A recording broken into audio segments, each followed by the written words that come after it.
서울 현충원 현장을 보고 계십니다. 네, 지금은 국가 유공자에 대한 증서 수여 순서가 진행되고 있습니다. 네, 6.25 참전 유공자인 이진상 씨와 안선 씨, 강원 인제 서화지구에서 전사한 고 조창식 씨의 조카에게 정부가 국가 유공자 증서를 수여했는데요. 네, 지금 그 현장 화면을 보고 계십니다. 네, 이어서 문재인 대통령의 추념사가 있을 예정인데요. 문 대통령은 추념사를 통해 호국 영령들의 헌신에 대해 감사의 인사를 전하고 또 유가족에게 깊은 위로를 전할 예정입니다. 네, 지금 여러분은 제66회 현충일 추념식이 열리는 국립서울현충원 현장을 보고 계십니다. 오늘 추념식은 대한민국의 이름으로 당신을 기억합니다란 주제로 열리고 있습니다. 네, 서울현충원과 대전현충원, 부산의 유엔 기념공원을 3원으로 연결해서 오늘 현충일 추념식이 열리고 있는데요. 코로나19로 서울현충원에는 국가유공자와 유족, 또 각계 주요 인사만 참석했습니다. 네, 오늘 추념식에서는 아까 전해드린 대로 6.25 참전 유공자인 이진상 씨와 안선 씨, 또 강원 인제 서화지구에서 전사한 고 조창식 씨의 조카에게 정부가 국가유공자 증서를 수여했습니다. 네, 지금 증서를 수여한 이후에 문재인 대통령과 사진 촬영이 진행되고 있습니다. 오늘 오전 10시 정각에는 전국에서 1분 동안 사이렌이 울린 가운데 참석자들이 묵념으로 희생영령의 넋을 길었습니다. 그리고 또 앞서서는 국가유공자이자 전 국가대표 패럴림픽 선수 안종대 씨가 국기에 대한 경례문을 낭독하기도 했습니다.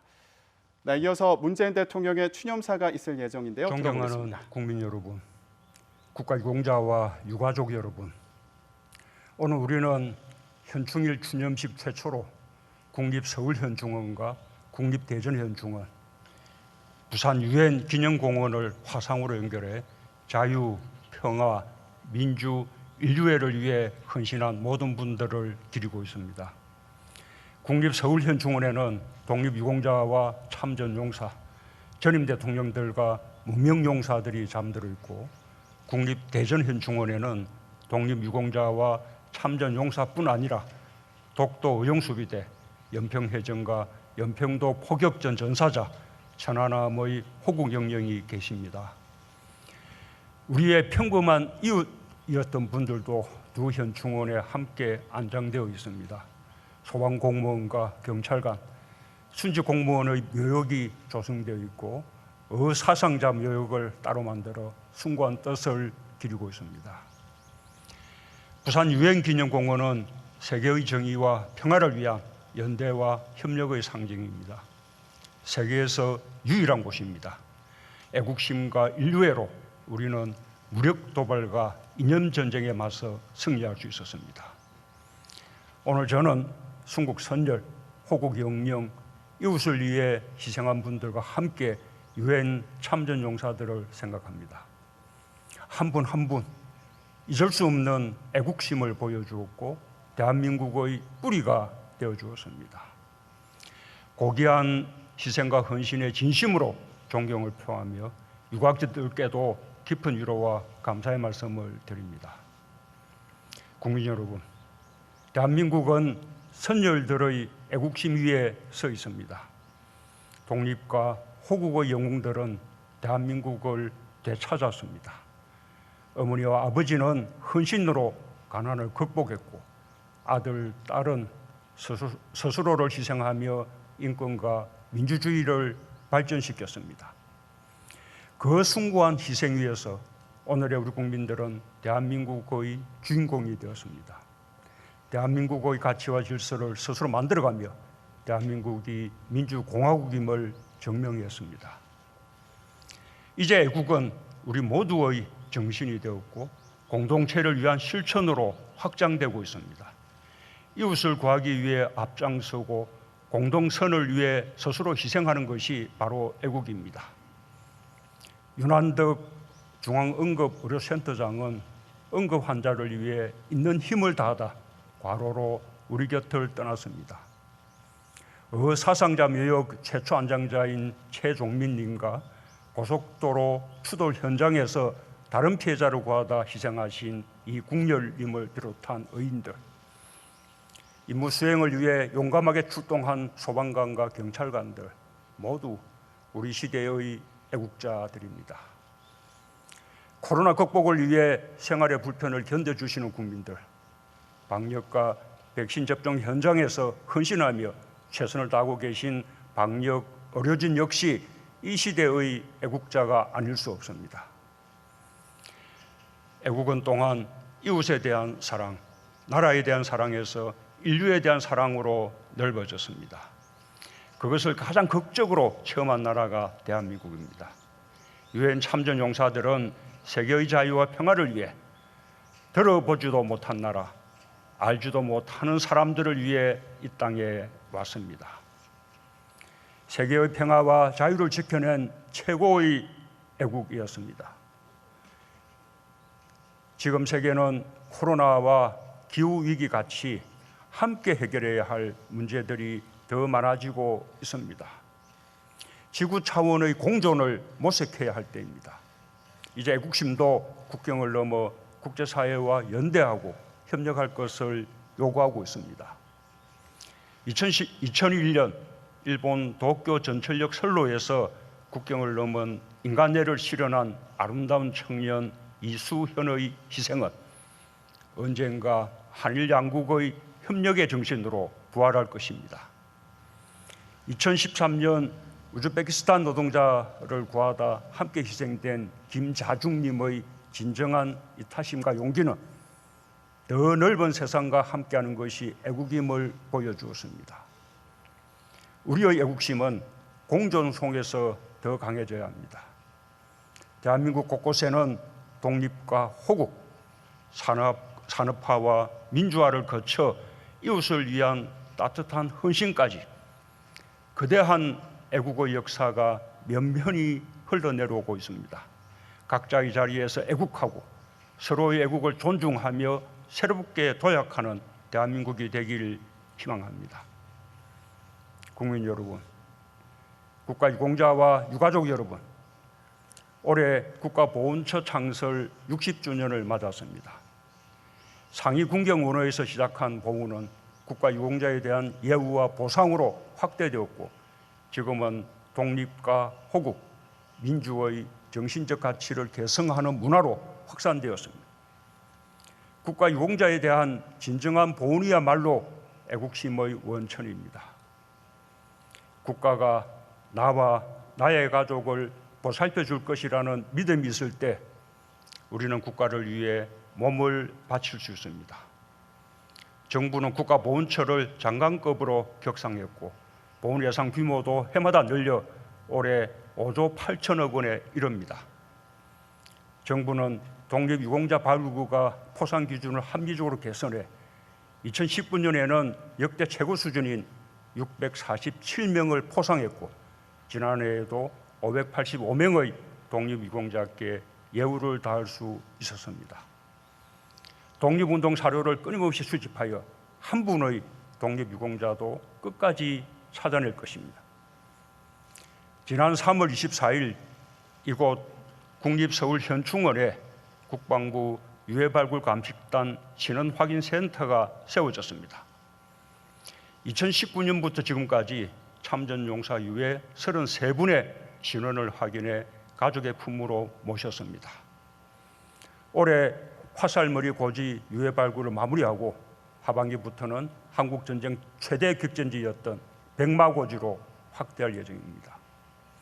유해발굴 못지않게 신원 확인이 매우 중요합니다.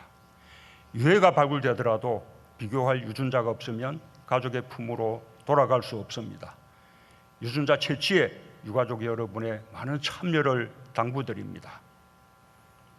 정부는 장기간 헌신한 중장기 복무 제대 군인들이 생계 걱정 없이 구직 활동을 할 수 있도록 제대 군인 전직 지원금을 현실화할 것입니다.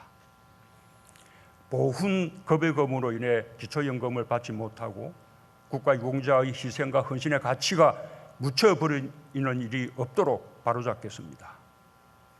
지난 3월 광주의 계엄군 병사가 유족을 만나 직접 용서를 구한 일은 매우 역사적인 일입니다. 올해 5.18 광주민주화운동 추모제에 최초로 여야 정치인이 함께 참석한 것도 매우 뜻깊습니다. 진실이 밝혀지고 용서와 치유가 이어지면서 우리는 서로를 더욱 존중할 수 있게 되었습니다. 4월의 제주, 5월의 광주, 6월의 현충원이 서로의 아픔을 보듬으며 대한민국 발전을 위한 하나의 마음이 되길 기대합니다. 2018년 미얀마 이주 노동자 윈 투조님은 세상을 떠나면서 우리 국민에게 생명을 나눠주었습니다. 우리는 미얀마 국민에게 변함없는 연대와 우애의 마음을 보냅니다. 5월 광주가 마침내 민주화의 결실을 맺었던 미얀마의 봄도 반드시 올 것입니다. 국민 여러분, 저는 바이든 대통령과 만나 평화와 번영, 민주화, 인권의 한미동맹을 더욱 포괄적인 동맹으로 발전시키기로 뜻을 모았습니다. 외국 정상으로서는 최초로 미국 정부가 한국전쟁 참전 영웅에게 드리는 명예현장 수여식에 바이든 대통령과 함께하며 참전 영웅들을 최고로 예우하는 미국의 모습을 보았습니다. 특히 군복무 시절의 공적 사실이 새롭게 밝혀지면 언제든 서운의 격을 높이고 모든 예우를 갖춰 수여식을 여는 것이 매우 인상 깊었습니다. 워싱턴 추모의 벽 착공식에서 우리말로 감사합니다, 같이 갑시다 인사를 건넨 미군 참전 용사들과 가족들이 기억에 남습니다. 자유와 민주주의의 가치로 맺어진 우정과 연대를 확인할 수 있었습니다. 정부는 튼튼한 한미동맹을 바탕으로 변화하는 국제 질서와 안보 환경에 더욱 주도적으로 대응할 것입니다. 이번 회담에서 미사일 지침을 종료한 것은 미사일 주권을 확보했다는 의미와 동시에 우주로 향한 도전이 시작되었다는 것을 뜻합니다. 한국은 달에 우주인을 보내는 아르테미스 약정에도 10번째 나라로 가입했습니다. 미국을 포함한 국제사회와 우주 분야 협력을 확대하고 독자적인 우주 발사체 개발을 통해 대한민국의 새로운 우주 시대를 열겠습니다. 바이든 대통령과 저는 강력한 백신 동맹으로 코로나를 함께 극복하기로 했고, 대화와 외교가 한반도 비핵화와 항구적 평화를 이루는 유일한 길이라는 데 의견을 모았습니다. 한반도 비핵화와 항구적 평화를 향해 다시 큰 걸음을 내디딜 수 있도록 준비하겠습니다. 오늘 저는 전방 철책과 영웅들의 유품으로 만든 기념패를 자유와 평화를 수호한 호국 영령들의 영전에 바쳤습니다. 분단의 아픔을 끝내고 강한 국방력으로 평화를 만들어 가겠습니다. 그것이 독립과 호국, 민주유공자들의 넋에 보답하는 길이라 믿습니다. 보훈은 지금 이 순간 이 땅에서 나라를 지키는 일에 헌신하는 분들의 인권과 일상을 온전히 지켜주는 것이기도 합니다. 최근 군내 부실급식 사례들과 아직도 일부 남아있어 안타깝고 억울한 죽음을 낳은 병력문화의 폐습에 대해 국민들께 매우 송구하다는 말씀을 드립니다. 군 장병들의 인권뿐 아니라 사기와 국가 안보를 위해서도 반드시 바로잡겠습니다. 나는 우리 군 스스로 국민의 눈높이에 맞게 변화하고 혁신할 수 있는 역량을 갖추고 있다고 믿습니다. 존경하는 국민 여러분, 국가유공자와 유가족 여러분, 우리는 지금 독립과 호국의 영웅뿐 아니라 국민의 생명을 구하다 생을 마감한 분들의 숭고한 희생 위에서 나라다운 나라로 가고 있습니다. 국민 한 사람 한 사람 나라에 대한 책임감이 커지면서 우리의 애국심도 다양한 모습으로 실현되고 있습니다. 애국의 한결같은 원동력은 공동체에 대한 믿음입니다. 독립, 호국, 민주의 굳건한 뿌리를 가진 우리 애국은 이제 인류의 문제로까지 확장되어야 합니다. 민주화, 인권, 자유와 평화, 정의를 갈망하는 세계인들과 함께 감염병과 기후 위기를 극복하고 지속 가능한 미래로 나아갈 것입니다. 우리에게 애국이라는 위대한 유산을 물려주신 영령들께 깊은 존경을 바치며 영원한 안식을 기원합니다. 감사합니다.